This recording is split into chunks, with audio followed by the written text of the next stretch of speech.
Noise. It's a form of pollution that we sometimes don't pay enough attention to.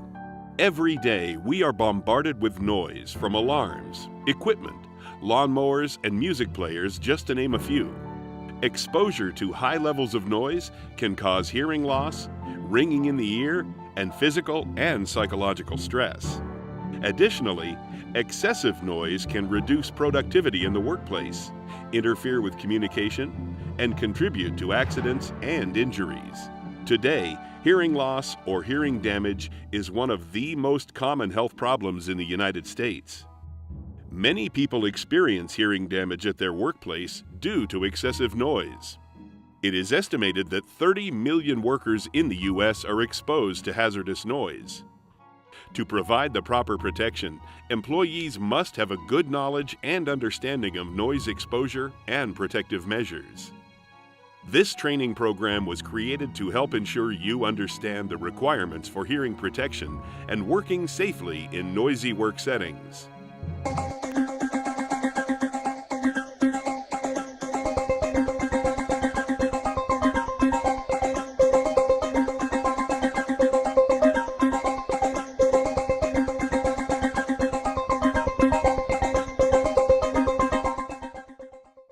The contents of this program include OSHA requirements, common definitions associated with hearing, the ear and ear structure, hearing loss, types of hearing loss, effects of excessive noise exposure, evaluating noise exposure levels, hearing conservation programs, hearing protection.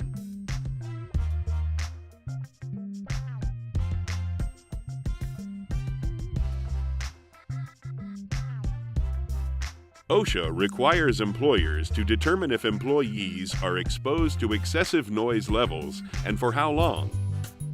When employees are subjected to excessive noise levels, feasible administrative or engineering controls such as soundproofing must be used.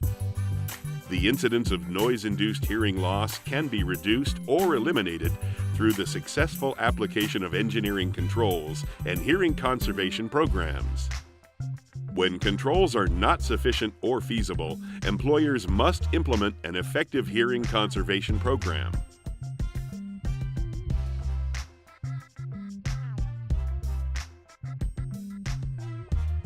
There are several common definitions used by professionals to determine the effects of noise on the human ear.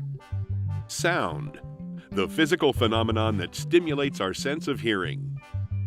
It is an acoustic wave that results when a vibrating source, such as machinery, disturbs an elastic medium, such as air. Sound basically is a pressure that exerts force onto the ear. Frequency is measured in units known as a hertz and is the number of waves or vibrations that occur per second. Hertz is abbreviated Hz. Decibel, the unit used to measure sound levels, abbreviated dB. Sound measurements are taken while standing near the sound. A weighted decibel, the unit used to measure sound levels adjusted to mimic how the ear perceives the sound, abbreviated dBA. Action level, an 8-hour time-weighted average of 85 decibels measured on the A scale, slow response, or equivalently, a dose of 50%. Time-weighted average sound level. The sound level, which, if constant over an 8-hour exposure, would result in the same noise dose as is measured, abbreviated TWA.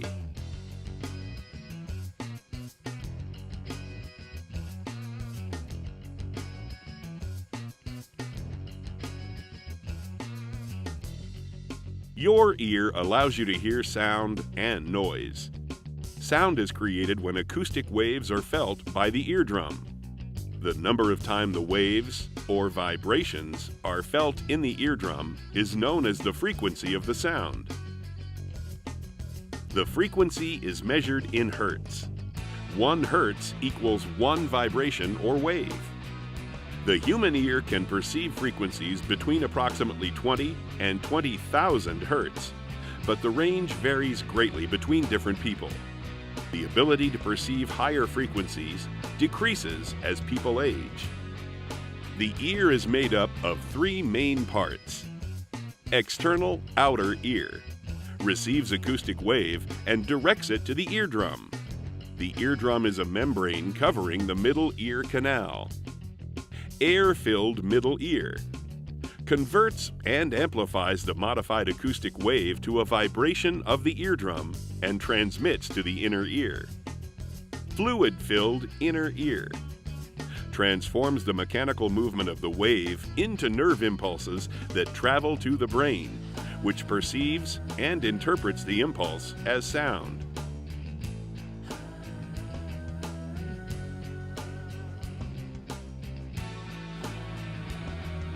When one is exposed to extremely loud sounds or loud sounds that last a long time, damage may occur to components of the inner ear, resulting in permanent or temporary hearing loss. This is known as noise-induced hearing loss, or NIHL. Noise-induced hearing loss is one of the more common occupational illnesses. Many times, this hearing loss is ignored because there are no visible effects. It tends to develop gradually, and except in rare cases, there is no pain. The loudness of sound is measured in decibels. For example, normal conversation is 60 decibels, and city traffic noise can be 85 decibels or above, depending where you are. Noises that can cause noise-induced hearing loss include motorcycles, woodworking tools, machinery, firecrackers, firearms, and airplanes. Exposure to noise levels over a long period of time at or above 85 decibels can cause hearing loss. The louder the sound, the shorter the exposure time it takes to cause hearing loss. Most people do not feel pain from noise levels until they reach approximately 120 decibels. The range between 85 and 120 decibels is a danger zone where damage can occur and not be realized. Sounds may become distorted or muffled if NIHL exists. The person may also find it difficult to understand speech. Hearing loss is often accompanied by ringing, buzzing, or roaring sounds in the ear. This is known as tinnitus and is the most common symptom of NIHL. Tinnitus usually indicates the noise level is too loud.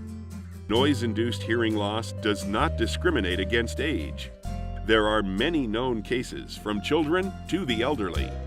Exposure can happen in a variety of places, such as the work environment, recreational activities, or at home.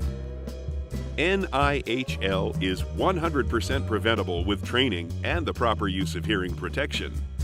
Once someone has NIHL, though, it is permanent and irreversible.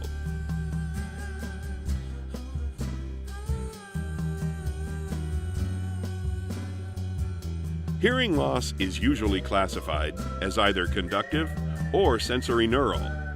A combination of both types is possible. Conductive hearing loss is a result of any condition in the outer or middle ear that interferes with sound passing to the inner ear.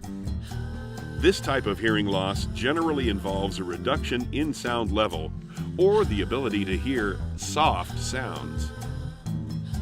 Excessive wax buildup in the auditory canal or fluid in the middle ear are examples of conductive hearing loss. Work-related conductive hearing loss is not common, although it may occur occasionally as the result of accidents involving an eardrum rupture caused by a blow to the head, explosions, penetration of the eardrum by a sharp object or fragment. Many conductive hearing losses are reversible through medical or surgical treatment. Chronic noise-induced hearing loss is a permanent sensorineural condition that cannot be treated medically. Such loss can be mild, moderate, or severe, including total hearing loss. Sensory hearing loss is associated with irreversible damage to the inner ear or the nerve pathways from the inner ear to the brain. It is initially characterized by declining sensitivity to high-frequency sounds, usually at frequencies above 2000 Hz. A combination of both conductive and sensory neural hearing loss can occur.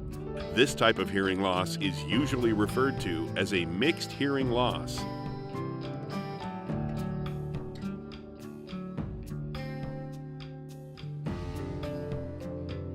Even though noise-induced hearing loss has no visible effects or any pain, there are some very real consequences.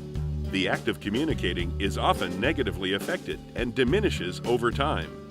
A progressive loss of socialization and responsiveness to the environment also occurs quite often with NIHL. When hearing loss is above 2000 Hz, it affects the ability to understand or discriminate speech. As the loss moves into lower frequencies, it begins to affect the ability to hear sounds in general. The effects of noise can be simplified into three general categories: primary effects, effects on communication, and other effects.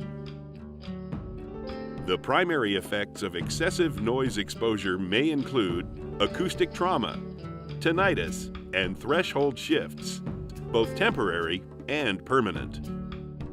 Acoustic trauma refers to a temporary or permanent hearing loss due to a sudden, intense acoustic or noise event, such as an explosion. Tinnitus is described as the condition of ringing in the ears. Individuals often describe the sound as a ring, buzz, hum, roar, or whistle. The predominant cause of tinnitus is long-term exposure to high sound levels, though it can also be caused by short-term exposure to very high sound levels, such as gunshots. Non-acoustic events, such as a blow to the head, dietary issues, stress, jaw joint disorders, debris on the eardrum, or prolonged use of aspirin may also cause tinnitus. Many people experience tinnitus during their lives. Most of the time, the sensation is only temporary. However, it can be permanent and debilitating. A noise-induced temporary threshold shift, NITTS, is a temporary loss in hearing sensitivity. With NITTS, hearing sensitivity will usually return to the pre-exposed level in a matter of hours or days, assuming that there is not continued exposure to excessive noise. A noise-induced permanent threshold shift, NIPTS, is a permanent loss in hearing sensitivity due to the destruction of sensory cells in the inner ear. This damage can be caused by either long-term exposure to noise or acoustic trauma.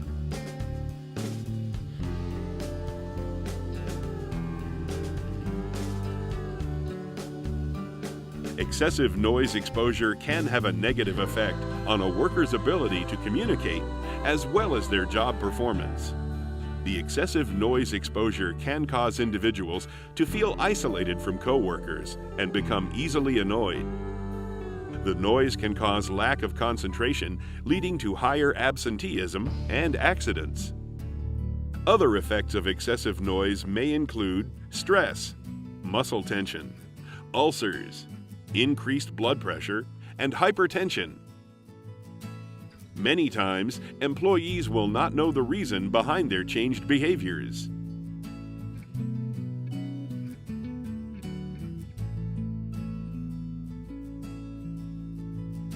The first step in solving a noise problem is to define it.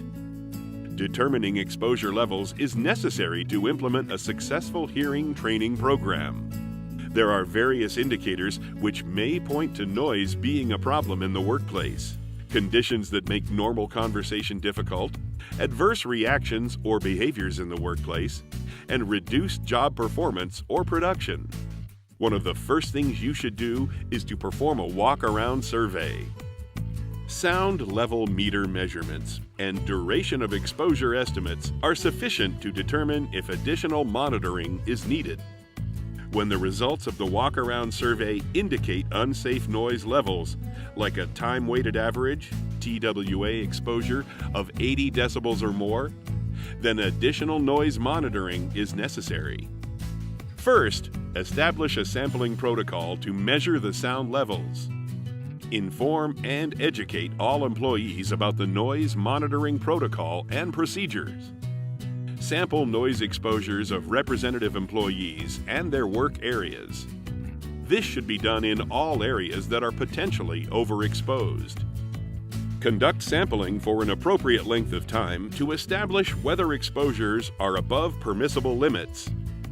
TWA exposures at or above 85 decibels, also referred to as the action level, require a hearing conservation program. TWA exposures exceeding the permissible exposure level, PEL, require feasible engineering and/or administrative controls be implemented. There are 3 different instruments that are generally used to measure sound. A sound level meter. A sound level meter, SLM, is the basic instrument for investigating noise levels. A dosimeter. Like a sound level meter, a noise dosimeter can also measure sound levels. However, the dosimeter is actually physically worn by the employee in order to determine the personal noise dose during the work shift or sampling period. An octave band analyzer. Octave band analyzers are sound level meters which amplify a microphone signal and feeds it into a band pass filter.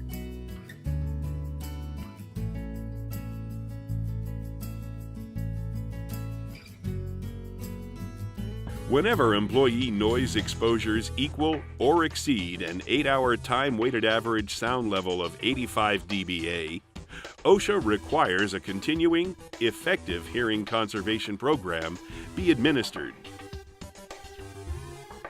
OSHA states specific hearing conservation program requirements for general industry, but not for the construction industry. Even so, such programs should contain at least the following elements, regardless of which industry.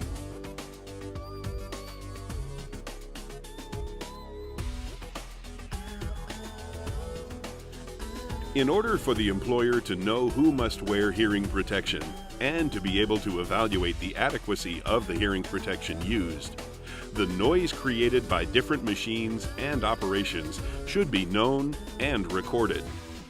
It is the responsibility of the employer to implement a noise monitoring program as part of the hearing conservation program. The hearing conservation program is only necessary if test results show that employees are exposed to an 8-hour time-weighted average of 85 decibels. Monitoring must be repeated whenever there is a change in production, process, equipment, or controls that increase the noise levels if additional employees may be exposed or hearing protection is rendered inadequate. Employees must have the opportunity to observe any tests conducted.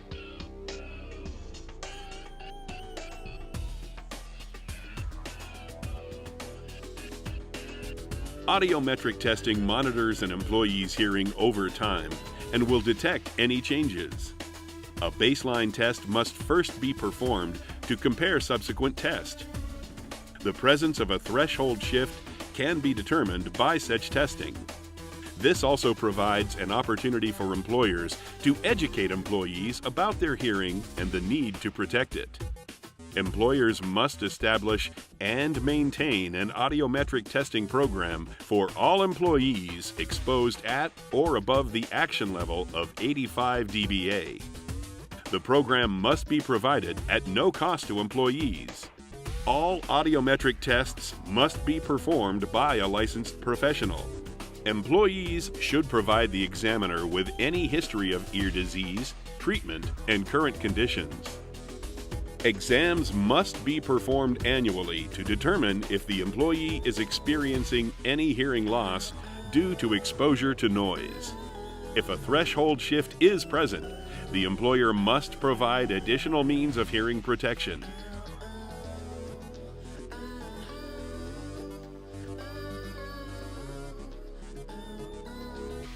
As with other forms of personal protective equipment, hearing protection devices, HPDs, are considered the last option to control exposures to noise.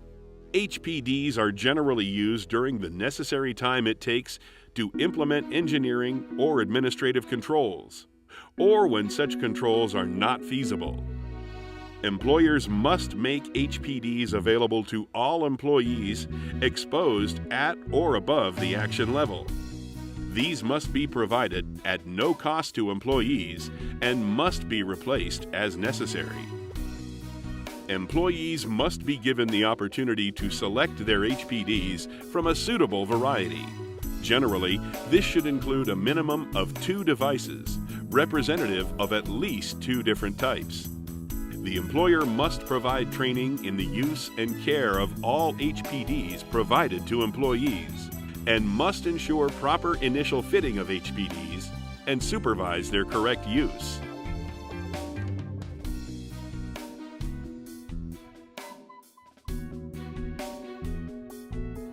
Employers should institute an annual training program for all employees with noise exposures at or above the action level.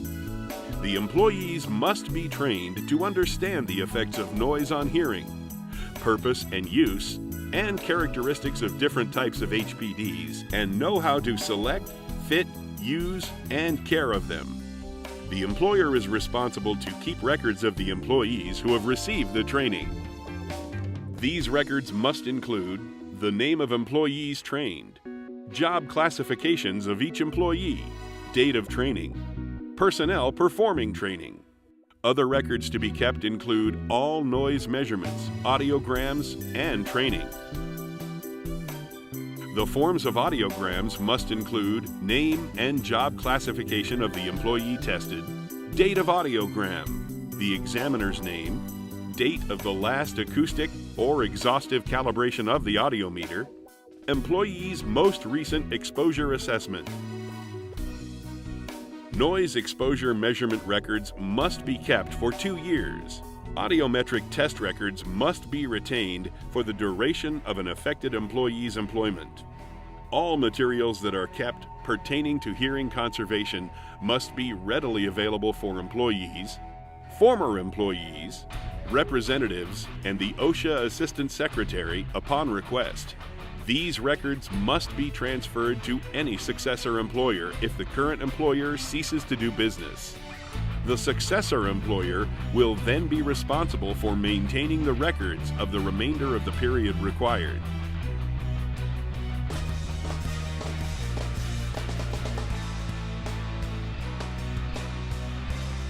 There are many types of hearing protection.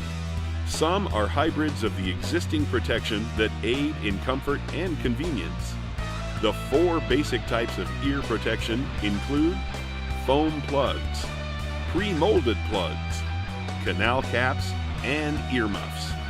The best hearing protector is one that is comfortable, convenient, and one that you can wear every time you're in an environment with hazardous noise. Foam earplugs are designed to expand and fit the contours of the ear canal. To insert them into the ear, simply roll them between your thumb and fingers or in the palm of your hands.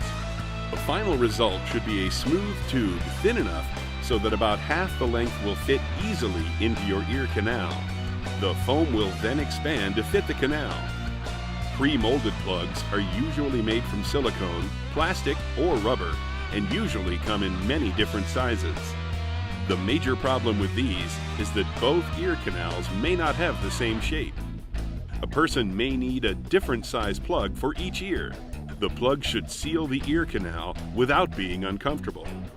To insert this type of plug, you must reach over your head with one hand and pull back on the ear to open the canal more. Then with the other hand, place the plug in the canal, gently rocking it back and forth until the canal is sealed. Canal caps often resemble earplugs on a flexible plastic or metal band. The main advantage canal caps offer is convenience. When it's quiet, employees can leave the band hanging around their necks. They can quickly insert the plug tips when hazardous noise starts again. Some people find the pressure from the bands uncomfortable. Not all canal caps have tips that adequately block all types of noise. Generally, the canal caps tips that resemble standalone earplugs seem to be the most efficient in blocking noise. Earmuffs are manufactured in many different models to fit most people. These resemble audio headphones. They block noise by completely covering the outer ear. Some muffs have electronic components that cancel sound and/or allow the wearer to communicate with others. Earmuffs lose their effectiveness when the wearer has a thick beard or sideburns. The hair prevents the muffs from sealing against the area surrounding the ear. In some environments, the earmuffs can feel hot and heavy.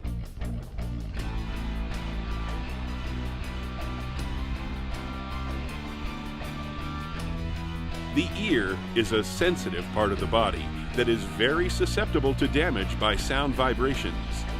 Damage can be caused by exposure to loud sounds for a continuous period of time, or very loud sounds.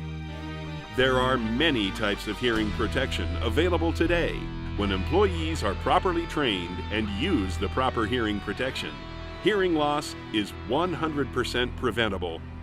The most effective one is the one that fits properly and is comfortable. Be safe. Wear protective hearing protection when it is necessary. Your ears will thank you.